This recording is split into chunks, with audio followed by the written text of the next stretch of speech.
Hi friend, कैसे हैं आप सब। उम्मीद करते हैं आप बहुत ही अच्छे होंगे। स्वागत है आप लोगों को मेरे यूट्यूब चैनल पर। और अभी हम खड़े हैं मधुबनी एयरपोर्ट पर। आप मेरे पीछे देख सकते हैं लोकेशन। तो आज हम जा रहे हैं उगना महादेव मंदिर जो भवानीपुर में है।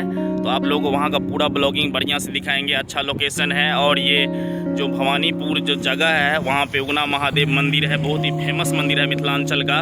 और ये मिथिलांचल का बाबा धाम इसको कह सकते हैं। और महादेव का बहुत ही आस्था का प्रतीक यहाँ पर लोगों के लिए है। तो फ्रेंड्स आइए चलते हैं हम लोग आस्था का प्रतीक उगना महादेव मंदिर भवानीपुर चलते हैं। और आपको पूरा बढ़िया से लोकेशन दिखाते हुए चलेंगे। आपको बहुत ही अच्छा लगेगा।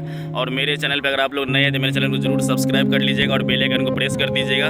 हम ऐसे आपके लिए ढेर सारा वीडियो बनाते रहेंगे। तो चलिए आइए यात्रा स्टार्ट करते हैं। फ्रेंड्स, आप लोग खूबसूरत दृश्य का आनंद लेते चले। मैं आप लोगों को उगना महादेव मंदिर जाने से पहले कुछ ज़रूरी बातें बताता हूं जो आप लोगों को जानना बेहद ज़रूरी है। कोशिश करें कि छोटे बच्चों को साथ न ले जाएं क्योंकि सावन के महीने में वहां पे भीड़ बहुत ज़्यादा रहती है। आभूषण पहनकर न जाएं, पर्स लेकर न जाएं, ज़्यादा से ज़्यादा पैसे लेकर भी न जाएं, कम पैसे ले जाएं, जितना ज़रूरत हो उतना ही लेकर जाएं क्योंकि वहाँ पे पॉकेट मार सब चेन स्नैचिंग की घटना भी पहले हो चुकी है वहाँ पर।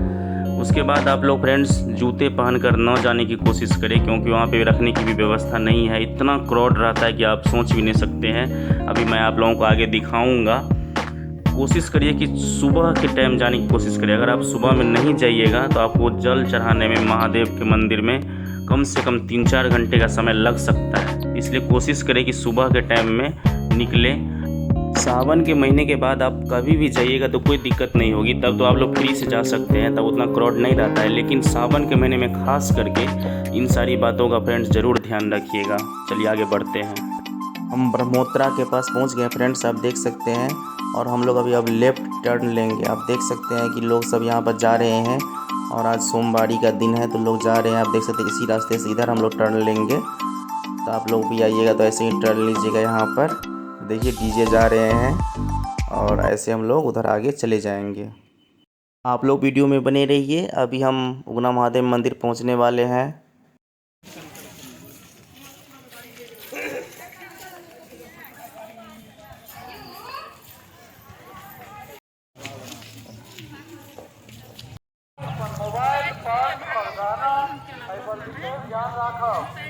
फ्रेंड्स आ गए हैं उगना महादेव मंदिर के पास और आपको दिखाते हैं अभी।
मेन रास्ते से जाते फ्रेंड्स तो 3-4 घंटे लगते, इसलिए मैंने साइड से गया अभी अंदर। और देखिए यहाँ पे एक बहुत बड़ा पीपल का पेड़ है। और देख सकते हैं आप कितना ऊंचा, अभी आप देख लीजिए तो समझ सकते हैं आप कि कितने पहले ये पेड़ लगाए गए होंगे। और आप जानते हैं कि पीपल का पेड़ और बरगद का पेड़ बहुत लेट से बढ़ता है और कई सदियों तक जिंदा रहता है। और सबसे ज़्यादा ऑक्सीजन भी यही दोनों पेड़ बरगद पेड़ और पीपल पेड़ देते हैं।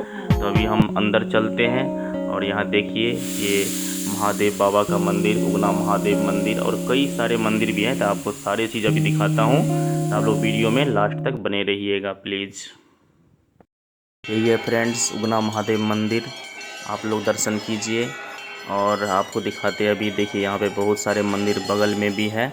और ये देखिए यहाँ पर हनुमान जी का मंदिर है, आप देख सकते हैं लोग दर्शन कर रहे हैं। और यहाँ देखिए काशी विश्वनाथ का मंदिर है ये सामने वाला। और देखिए यहाँ पे शनि मंदिर भी है ये, आप देख सकते हैं यहाँ पे श्रद्धालु जल अर्पित कर रहे हैं। और देखिए माँ पार्वती का मंदिर, दुगुना महादेव मंदिर के बगल में पार्वती जी का भी मंदिर बनाया गया है। और देखिए अशोक का पेड़, कितना अच्छा लग रहा है यहाँ पर देखने में सारा कुछ। फ्रेंड्स, आप श्रद्धालुओं की लंबी कतारें देख सकते हैं, कितना ज़्यादा है और कितनी लंबी लाइन लगी हुई है, आप देख सकते हैं दूर तक।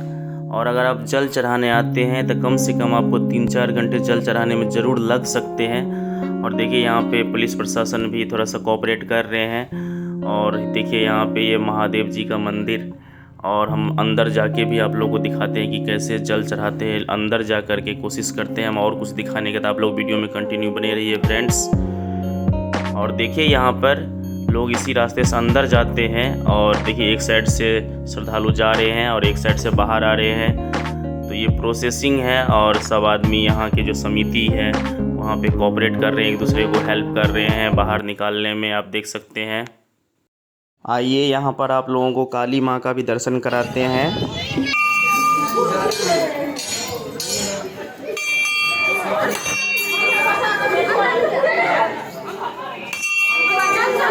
अब आप लोगों को मेला घुमाते हैं फ्रेंड्स।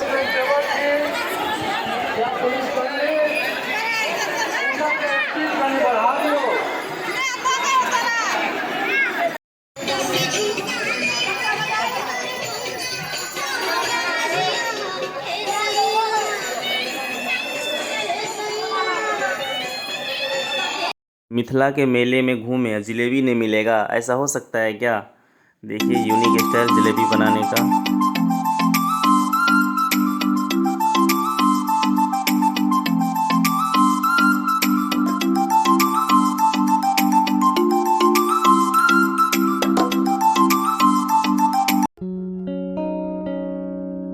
मिथिला की सभ्यता और संस्कृति अतुलनीय है, हम सभी को इस विरासत को बचाना है। सच में मैं यहाँ आकर धन्य हो गया। हर हर महादेव। आप ऊपर देख सकते हैं कितना शोभनीय लग रहा है। जय महाकाल।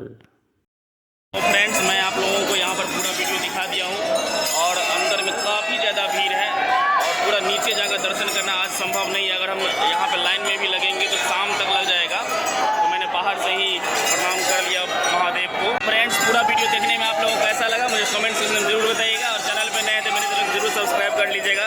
मुझे उम्मीद है कि आप लोगों को ज़रूर ही अच्छा लगा होगा, और ये बाबा धाम के जैसा ही आपको यहाँ पर महसूस होगा, और इसको मिथिलांचल का बाबा धाम भी बोला जाता है। और आपने पूरा क्राउड देखा, ये आस्था का प्रतीक है भवानीपुर, जो मिथिलांचल में है, और मधुबनी से मात्र 10 किलोमीटर की दूरी पर भवानीपुर है, और वहाँ पे ये दुगुना महादेव का मंदिर है। आप लोग ज़रूर एक बार यहाँ पर आना।